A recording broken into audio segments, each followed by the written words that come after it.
If you liked the first SISU movie, you'll like this one. If you loved the first SISU movie, you will f***ing love this one.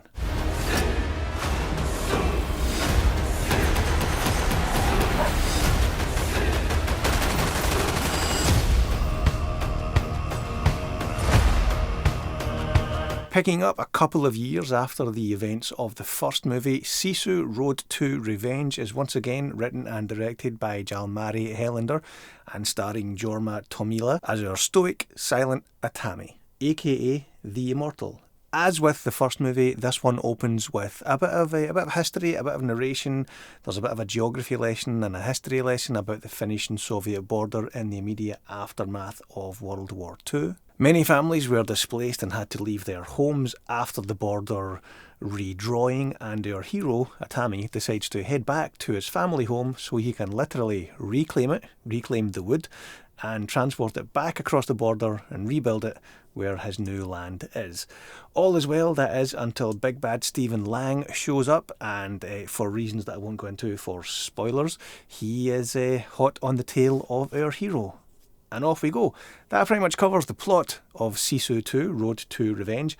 It's not a plot-heavy movie, it's not overly complicated, it's very straightforward, but that is one of its many strengths. This is a tight, streamlined, no-fat, svelte 90 minutes long. Just like the first one, actually this one is 3 minutes shorter than the first one. Note to studios, it is okay for movies to be 90 minutes or less if that's all that the story calls for. Like the first one, this one is split up into chapters, 6 or 7 of them, and as with the first one, our lead Atami is a man of few words. Like the runtime, having your hero remain silent is one of this movie's strengths. It's a great example of show, don't tell. There's no inner monologue. Our protagonist doesn't feel the need to explain everything he's doing as he's doing it. He just does it, he just gets on with it, and the filmmaker shows what he does, rather than having him tell us what he's doing as he's doing it. We do not need this second screen style of storytelling. Looking at you, Netflix. Jorma Tomila is brilliant again. It's a very physical role. It's down and dirty and gritty. I can't imagine it was an easy shoot for him, but he absolutely commands the screen for 90 minutes without saying a single word. At least I don't think he says a single word in this one. Yeah, he is brilliant in this. Stephen Lang is great too. Absolutely chewing the scenery and hamming it up with a thick accent, but I mean that as a compliment because that's exactly the type of villain that a movie like this needs. There's no room for subtlety with a villain in a movie like SISU Road to Revenge. Cinematography-wise, it's got a slightly more polished look to it than the first one, I would say. It's still got that golden hue, but it's a little bit more subtle this time, a little bit more organic, for lack of a better phrase. But that kind of makes sense when you think about the motivations in this movie. The first one was literally about gold to a certain extent, and this one is literally about earth and about wood to a certain extent. Another thing to note is that it might not be a fully fair comparison in terms of the look of the movie. The first one I actually saw at home. It was a blind buy for me. I had heard good things about the movie. I don't think it got a cinema release in the UK, but it got good reviews. A few people had recommended it to me, and the steelbook was very good looking. It was too good to pass up. So